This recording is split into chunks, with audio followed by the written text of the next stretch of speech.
Start किया है वो किया है मार्केट के साथ, पॉजिटिव इकोनॉमिक्स के साथ और नॉर्मेटिव इकोनॉमिक्स के साथ। प्रीवियस वाला जो है वो थोड़ा सा हम रिकेप कर लेते हैं या रिकॉल कर लेते हैं। प्रीवियस में हमने पढ़ा था इकोनॉमिक सिस्टम के टाइप्स, 3 टाइप्स पढ़े थे हमने, सोशलिस्टिक्स, कैपिटलिस्टिक्स और उसके साथ मिक्स्ड इकोनॉमी पढ़ी थी। और उसी के साथ हमने एक और पढ़ा था अपॉर्चुनिटी कॉस्ट और इकोनॉमिक कॉस्ट को लेकर। उसी को कंटिन्यू करते हुए हम नेक्स्ट सेगमेंट की ओर आते हैं और हमारा आज का जो टॉपिक है जिसमें हम आज पढ़ने जा रहे हैं उसमें सबसे पहले पढ़ेंगे मार्केट, देन सेकंड पढ़ेंगे पॉजिटिव इकोनॉमिक्स और थर्ड पढ़ेंगे हम नॉर्मेटिव इकोनॉमिक्स। पहले बात करते हैं मार्केट क्या होता है। अगर हम मार्केट की बात करें तो इवन मार्केट वर्ड से आप सब नॉन होंगे, मतलब फैमिलियर होंगे, परिचित होंगे। मार्केट मतलब बाजार, जहाँ पर हम जाते हैं वस्तु गुड्स वगैरह सर्विसेज वगैरह खरीदते हैं, बेचते हैं, या जो भी हमारी नीड्स की जो भी जरूरत की जो भी चीजें होती है वो हम खरीद कर लेके आते हैं, तो हम कहते हैं भाई वो मार्केट है। मतलब सीधी सीधी बात, वो प्लेस या वो एरिया जहाँ से हम वस्तु खरीद कर लेके आते हैं, तो हमारे लिए वो क्या होगा, मार्केट होगा। लेकिन अगर इकोनॉमिक्स की बात की जाए या इकोनॉमिक्स फील्ड में अगर हम मार्केट पढ़ें तो उसकी प्रॉपर डेफिनेशन क्या होगी कि भाई मार्केट या बाजार किसे कहेंगे। तो बात करते हैं कि मार्केट या बाजार के अंदर कुछ एलिमेंट मैं आपको बता रही हूँ, उन एलिमेंट के साथ या उन फंक्शन के साथ अगर हम पढ़ेंगे तो दैट इज कॉल्ड मार्केट, जिसे हम क्या कहेंगे, बाजार कहेंगे। मार्केट का जो सबसे पहला एलिमेंट होगा वो होगा कि वो सारा एरिया या वो होल एरिया जहाँ पर गुड्स और सर्विसेज परचेज और सेल होती है, मतलब कि वो सारा एरिया या वो सारा ज्योग्राफिकल एरिया जहाँ पर वस्तुओं और सेवाएं खरीदी और बेची जाती है। इट मीन्स गुड्स और सर्विसेज परचेज भी होगी और सेल भी होगी। वो चाहे किसी पर्टिकुलर एरिया की बात कर रहे हो या किसी बहुत बड़े एरिया की बात हो, तो सारा ही एरिया किस में कवर अप हो जाएगा, मार्केट में कवर अप हो जाएगा। अभी सेकंड की ओर चलते हैं, और सेकंड जो है वो ये कहता है कि मार्केट की अगर डेफिनेशन अगर हम दें तो मार्केट के अंदर 2 फैक्टर होने जरूरी है। इट मीन्स मार्केट के अंदर बायर भी होना जरूरी है और सेलर भी होना जरूरी है। इट मीन्स वस्तु को खरीदने के लिए क्रेता भी होने जरूरी है और विक्रेता भी होने जरूरी है। मतलब बायर और सेलर, इट मीन्स दोनों ही होने जरूरी हैं। तो मार्केट की पहली हमने बात करी तो उसमें हमने बात की कि वो सारा का सारा होल ज्योग्राफिकल एरिया जहाँ पर गुड्स और सर्विसेज परचेज और सेल होती हैं। दूसरी हमने बात करी कि उस ज्योग्राफिकल एरिया के अंदर परचेज करने के लिए बायर होने चाहिए और गुड्स को सेल करने के लिए सेलर होने चाहिए। दूसरी बात हो गई। तीसरी बात कि बायर और सेलर्स के बीच में डायरेक्ट या इनडायरेक्ट इंटरेक्शन होना जरूरी है। इट मीन्स संपर्क होना जरूरी है। अब वो संपर्क चाहे डायरेक्ट हो या चाहे इनडायरेक्ट हो, फेस टू फेस हो या इनडायरेक्ट भी हो सकता है। अगर फेस टू फेस बात करें तो इट मीन्स बायर सामने है, सेलर सामने है, दोनों आमने सामने एक दूसरे से बात करेंगे, जो भी खरीदना है खरीद लेंगे, उसके बदले में मनी एक्सचेंज कर लेंगे, मुद्रा दे देंगे, गुड्स आ जाएगी, वो खरीद कर चला जाएगा। तो ये तो हो रही फेस टू फेस की बात। लेकिन आज का अगर हम टाइम देखें जहाँ पर मास कम्युनिकेशन की बात होती है, जहाँ पर आईसीटी की बात होती है, जहाँ पर कंप्यूटर की बात होती है, तो वहां पर इनडायरेक्टली भी क्या किया जाता है, परचेज और सेल की जा सकती है। इवन घर बैठे ही हम क्या करते हैं, गुड्स और सर्विसेज को परचेज कर सकते हैं, जैसे ऑनलाइन मार्केटिंग के थ्रू या घर बैठे ऑनलाइन अमेजन के थ्रू, फ्लिपकार्ट के थ्रू। इसके और बहुत सारे देश हैं जहां से हम क्या कर सकते हैं, घर बैठे वस्तु को खरीद सकते हैं और वो लोग घर बैठे अपने प्रोडक्ट को बेच सकते हैं।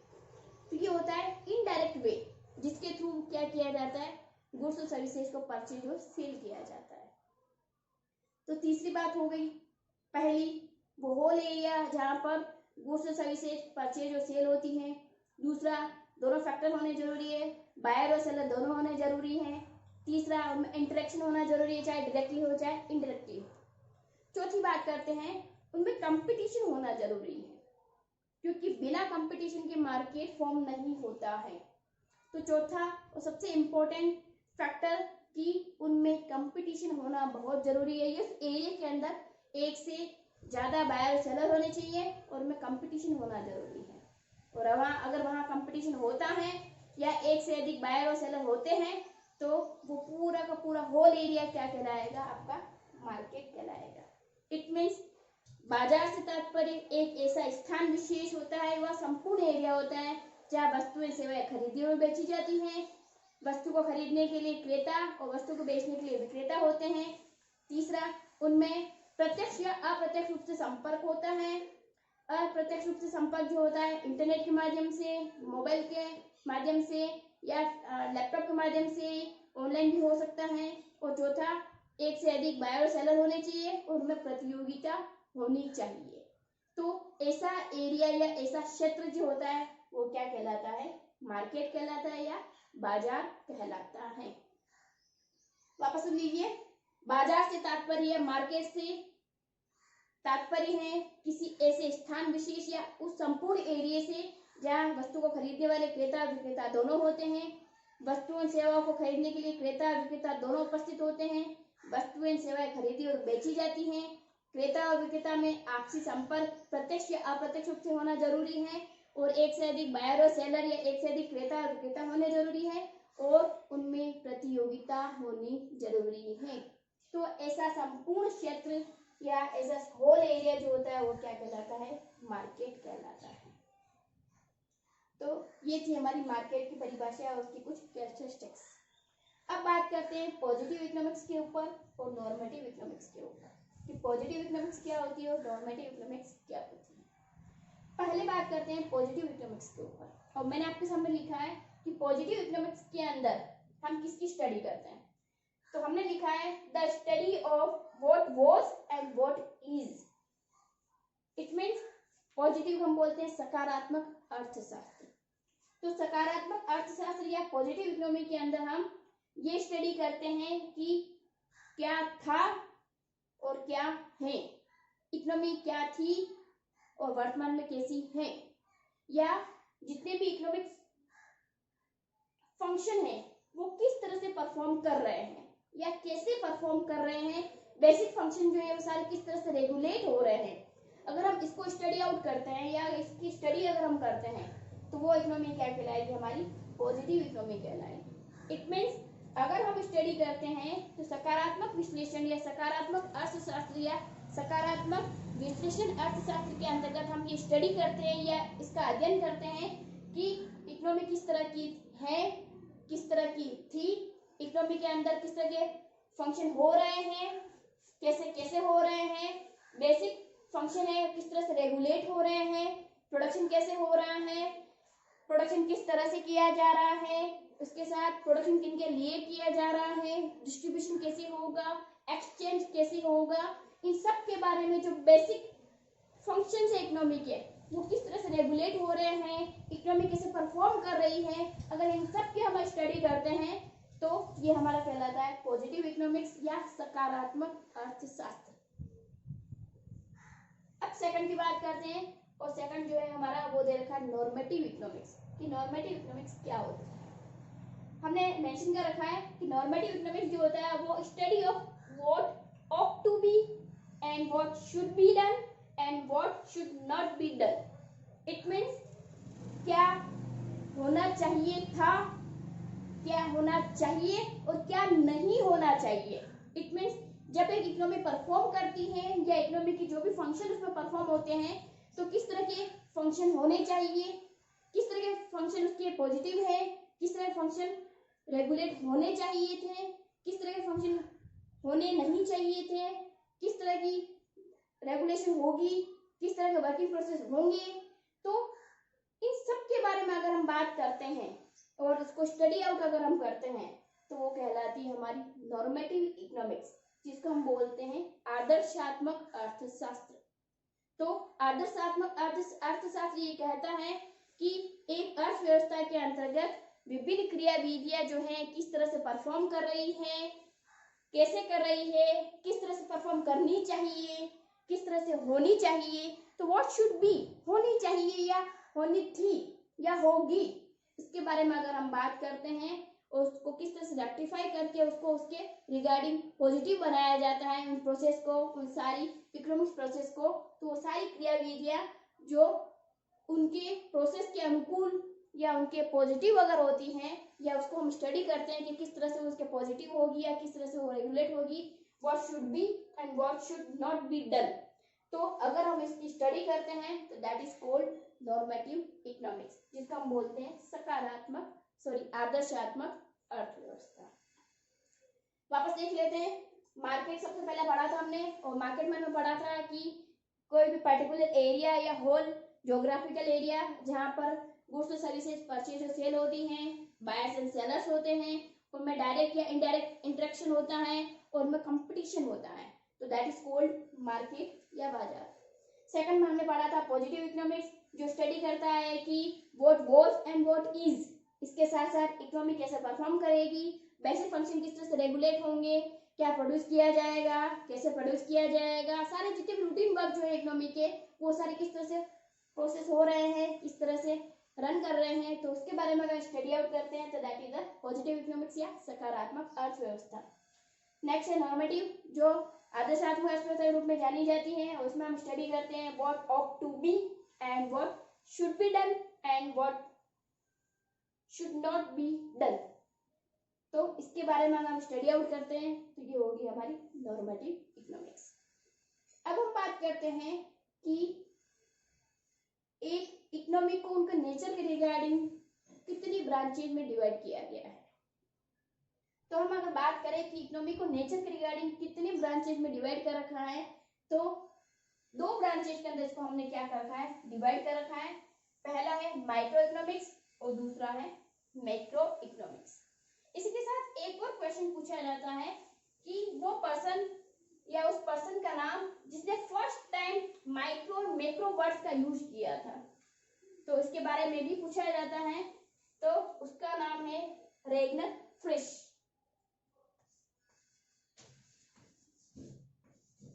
रेगनर फ्रिश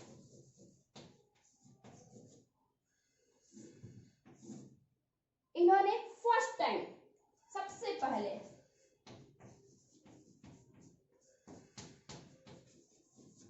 माइक्रो और मैक्रो वर्ड्स को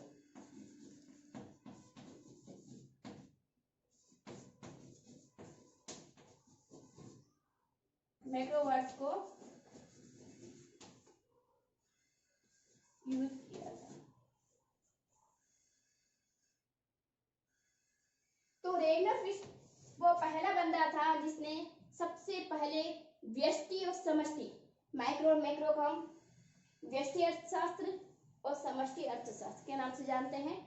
तो व्यष्टि और समष्टि शब्दों का सबसे पहला प्रयोग जो किया गया था वो रेगनर फ्रिश द्वारा किया गया था। और ये क्वेश्चन में बहुत बार पूछ लिया जाता है कि माइक्रो और मैक्रो शब्दों का सबसे पहला प्रयोग किसके द्वारा किया गया था। तो रेगनर फ्रिश वो पहला बंदा था जिसने माइक्रो और मैक्रो अब हम बात करते हैं कि नेचर के रिगार्डिंग इकोनॉमी को किन दो ब्रांचेज में डिवाइड किया गया है। तो नेचर के रिगार्डिंग या विषय वस्तु के रिगार्डिंग कह सकते हैं हम। तो विषय वस्तु के आधार पर अर्थशास्त्र को दो भागों में बांटा जा सकता है, या इकोनॉमी को रिगार्डिंग टू नेचर दो टाइप्स के अंदर या दो ब्रांचेस के अंदर डिवाइड किया गया है। पहला माइक्रो इकोनॉमिक्स और दूसरा मैक्रो इकोनॉमिक्स।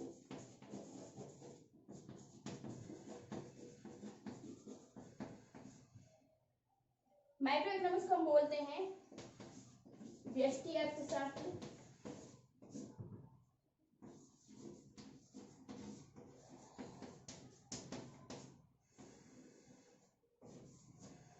और मैक्रो इकोनॉमिक्स को हम बोलते हैं समष्टि अर्थशास्त्र।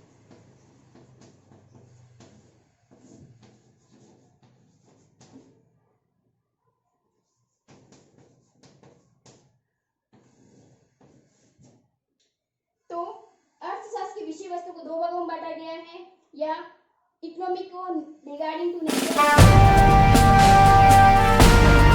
और मैक्रो इकोनॉमिक्स में। पहले बात करते हैं माइक्रो इकोनॉमिक्स क्या होती है और उसके बाद चलेंगे हम शिफ्ट करेंगे मैक्रो इकोनॉमिक्स के ऊपर। फर्स्ट हम बात करते हैं कि माइक्रो इकोनॉमिक्स क्या होती है या व्यष्टि अर्थशास्त्र किसे कहते हैं। तो बात करते हैं माइक्रो इकोनॉमिक्स के ऊपर। और माइक्रो इकोनॉमिक्स जो होती है वो स्टडी करती है इंडिविजुअल यूनिट्स की। अगर हम किसी इंडिविजुअल यूनिट्स को अगर स्टडी आउट करते हैं या किसी इंडिविजुअल फर्म या किसी इंडिविजुअल डिमांड सेक्टर की बात करते हैं या इंडिविजुअल प्राइस की अगर हम बात करते हैं तो हम कहते हैं कि हम किसको पढ़ रहे हैं, हम माइक्रो को पढ़ रहे हैं। तो चलते हैं माइक्रो इकोनॉमिक्स और मैक्रो इकोनॉमिक्स के साथ और उसको डिफाइन करते हैं।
बात करते हैं माइक्रो इकोनॉमिक्स के ऊपर। और माइक्रो इकोनॉमिक्स में मैंने लिखा है स्टडी ऑफ पर्टिकुलर फर्म या particular household, individual price, individual wages etcetera लिखा है मैंने। इट मीन्स व्यष्टि अर्थशास्त्र या माइक्रो इकोनॉमिक्स किसे कहते हैं।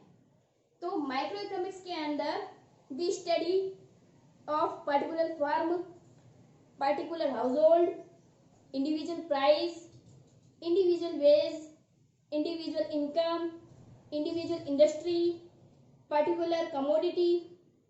तो अगर हम किसी इंडिविजुअल पार्ट की अगर हम स्टडी करते हैं, होल इकोनॉमी को नहीं लेते हैं, होल इकोनॉमी के एक इंडिविजुअल पार्ट को हम लेकर अगर हम उसकी स्टडी अगर करते हैं तो that is called micro economics. Hindi में आ जाते हैं व्यष्टि अर्थशास्त्र किसे कहते हैं। तो व्यष्टि अर्थशास्त्र के अंतर्गत किसी व्यक्तिगत फर्म, किसी व्यक्तिगत इकाई, किसी व्यक्तिक इकाई, किसी व्यक्तिक फर्म के बारे में, किसी पर्टिकुलर प्राइस के बारे में, किसी पर्टिकुलर वेतन के बारे में, पर्टिकुलर इनकम के बारे में या किसी पर्टिकुलर एरिया के बारे में अगर हम स्टडी आउट कर रहे हैं या उसका अध्ययन कर रहे हैं, या यूं कहें कि व्यक्तिगत इकाइयों का अध्ययन जो होता है वही क्या कहलाता है, व्यष्टि अर्थशास्त्र कहलाता है। वापस आ जाते हैं माइक्रो इकोनॉमिक्स के ऊपर। तो micro economics is the study of particular firm, particular household, individual price, wage, income, particular sector, इसके अलावा पर्टिकुलर कमोडिटीज। तो that is called particular commodity, तो that is called micro economics. It means अगर हम whole economy को study out ना करके उसके किसी एक स्मॉल पार्ट को या किसी इंडिविजुअल पार्ट को अगर हम स्टडी आउट करेंगे तो वो क्या कहलाएगी, हमारी माइक्रो इकोनॉमिक्स कहलाएगी। अब बात करते हैं मैक्रो इकोनॉमिक्स की। और मैक्रो इकोनॉमिक्स में क्या होता है, होल इकोनॉमी को या जितनी भी पूरी संपूर्ण अर्थव्यवस्था जो होती है उसके होल पार्ट को हम क्या कर लेते हैं, स्टडी आउट कर लेते हैं। तो जब संपूर्ण अर्थव्यवस्था को हम अध्ययन करते हैं या किसी होल इकोनॉमी को स्टडी आउट किया जाता है या उसके बारे में पढ़ा जाता है तो वो क्या कहलाती है, अपनी मैक्रो इकोनॉमिक्स कहलाती है, जिसको हम बोलते हैं समष्टि अर्थशास्त्र। तो पहले हमने बात की थी व्यष्टि अर्थशास्त्र की, जिसमें किसी व्यक्तिगत इकाइयों का अध्ययन किया जाता है, किसी व्यक्तिगत फर्म, किसी व्यक्तिगत वस्तु के बारे में, कमोडिटी के बारे में, पर्टिकुलर इनकम के बारे में, पर्टिकुलर रेस के बारे में, पर्टिकुलर प्राइस के बारे में, अगर इन सब के बारे में अगर हम स्टडी कर रहे हैं, सिंगल सिंगल अगर हम उसको पढ़ रहे हैं, उसका अध्ययन कर रहे हैं, तो वो क्या कहलाएगी, हमारी व्यष्टि अर्थशास्त्र कहलाएगी। सेकंड बात करते हैं मैक्रो इकोनॉमिक्स, समष्टि अर्थशास्त्र के ऊपर। और समष्टि अर्थशास्त्र के अंतर्गत संपूर्ण अर्थव्यवस्था को हम क्या करते हैं, स्टडी आउट करते हैं। संपूर्ण अर्थव्यवस्था को इसके अंदर पढ़ा जाता है। संपूर्ण आय, संपूर्ण व्यय, समस्त मांग, समस्त पूर्ति, whole demand, whole supply, whole market, अगर इन सबको हम स्टडी आउट करते हैं, मतलब होल की जहां बात आ जाती है, संपूर्ण की जहां बात आ जाती है, वहां पर हम किसको स्टडी करेंगे, मैक्रो इकोनॉमिक्स को हम स्टडी करेंगे। तो ये था हमारा माइक्रो इकोनॉमिक्स और ये था हमारा मैक्रो इकोनॉमिक्स। कल के सेशन में हम पढ़ेंगे कि माइक्रो और मैक्रो इकोनॉमिक्स की डेरिवेशन कैसे हुई, उनके बारे में व्यू पॉइंट किनके द्वारा दिए गए, और माइक्रो और मैक्रो में क्या क्या डिफरेंसेस हैं उसके बारे में हम पढ़ेंगे। आज का सेशन यही एंड करते हैं। इससे रिगार्डिंग जो भी आपकी क्वेरी है प्लीज कमेंट बॉक्स में जरूर लिखें। हम ट्राई करेंगे इसको ज़्यादा अच्छे से आपको एक्सप्लेन कर सकें। इसके साथ साथ अगर आपने हमारा चैनल सब्सक्राइब नहीं किया है तो प्लीज़ हमारा चैनल सब्सक्राइब कर लीजिए, शेयर करिए और कमेंट करिए। तब तक के लिए गुड बाय।